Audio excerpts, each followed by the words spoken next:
Hey guys, I had a ton of comments asking for the mod list that I'm using for my 1000 day playthrough series, so I figured I'd just make a video since it'll probably be easier and I can just walk through them all. Before we get started, I just wanted to say thank you for all the overwhelming support on this channel. I posted my first video less than 3 months ago, and I never thought I'd hit 100 subscribers, let alone 1,000. So thank you guys, it seriously, it means the world that you guys like my content enough to stick around. So let's get into it. So here's the list of mods used in my 1000 Days series. I figured it'd just be easiest to work top to bottom here, starting with Arsenal 26 Gunfighter.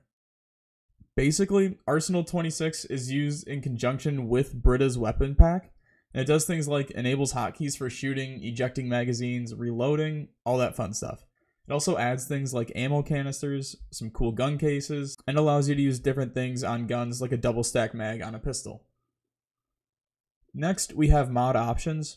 This basically allows you to customize different mods, but it was meant for the I will back up my save branch of build 41 and isn't useful anymore to my knowledge. I believe it was used as a prereq needed for another mod on the list, but I don't really remember which one.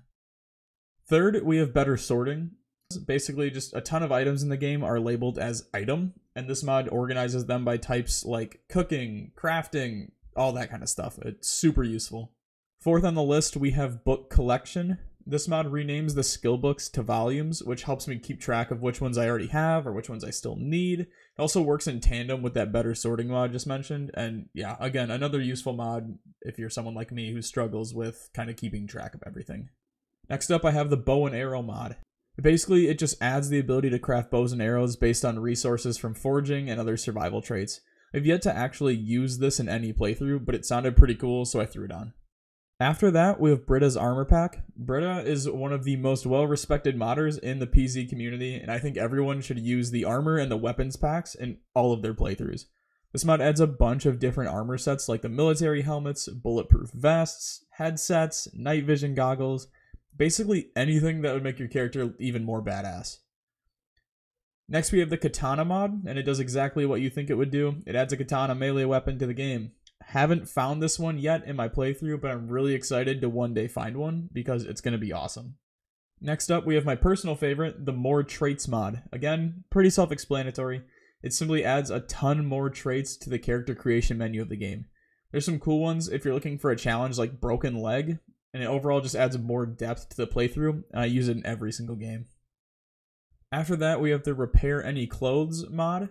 Another self-explanatory one. It just allows you to repair any clothing that you normally wouldn't be able to. Things like military boots, leather jackets, all that kind of stuff. Really doesn't change too much of the game since I don't really focus on tailoring in general, but just another nice addition to have. Next on the list, we have the Reading is Not Boring mod. This makes it so that reading skill books does not make your character bored. Now I can see how this could be a little OP, so if you guys really don't like it, I can take it off. It's really not a big deal. I mainly use it when I use slow reader builds. Because of the higher skill levels in the books, you can take your character entire days, if not more, to read just a single book, and I like the ability to just crank them out in a single day, or just hold down that ×5 speed and just power through them. And if you don't use this mod when you have those slower reading traits, it can really be a hassle when every 3-4 hours you have to get up, go outside. I mean, you could technically just read outside, but that's boring. After that, I have the Silencer mod. Basically, this just adds silencers to the game for guns used in Brita's weapon pack. Now, I've yet to find a single silencer in any single playthrough, let alone actually use one, but I thought it'd be cool to have the opportunity to have some type of tactical setup at some point, so it's on here. It's worth noting that once you actually equip a silencer onto a gun, it does lower the max range and the chance to hit of the weapon that it's placed onto. Next on the list, I have the spears bind with twine or leather strips. Now, I think it's worth noting that I've never actually bound a tool to a spear yet in this playthrough, or really any for that matter. This is another mod that sounded cool and it made sense that it should work this way, so I just added it because, yeah, why not, right? Next mod on the list is the Change Sandbox options. Now, if you didn't happen to make it through the end of part 1, I specifically added this mod for the ability to remove the multi-hit option on melee weapons after I was able to use guns again post build 41 release, which somehow fixed that issue for me.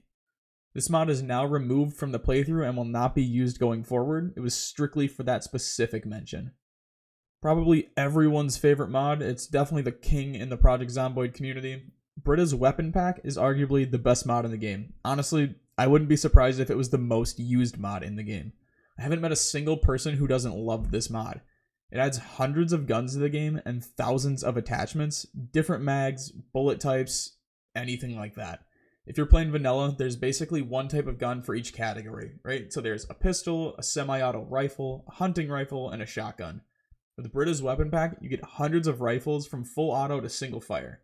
Couple that with arsenal, and now you have all of these weapons with different firing modes, different magazines, different ammo types. It's insane. There's a ton of different pistols and shotguns with different ammo types and mags as well, depending on each weapon. There's also things like flamethrowers, grenade launchers, miniguns. You name it, it's in here. Following that up, we have the True Actions, Dancing, and the Czar's Common Library. This mod basically adds the ability for your character to dance. You spawn in knowing 3 dances, and there's 45 different dance moves you can find all over the map. It's more for the memes and the comedic relief, but it's a mod I really enjoy, so it's staying on because who doesn't love 360 no-scoping a zombie and then hitting a nice floss on its corpse? And there you guys go. All the mods I've used in the playthrough so far, or I'm planning to use at some point. I hope this helps and that you guys find a new mod to check out in your own playthroughs. I have a Discord now, and if that's something that interests you, I have the link posted in the description down below. If you have any comments or questions, just let me know down below and I'll respond as best I can. Thanks again for watching, and as always, I'm Ron Burgundy. Go fuck yourself, San Diego.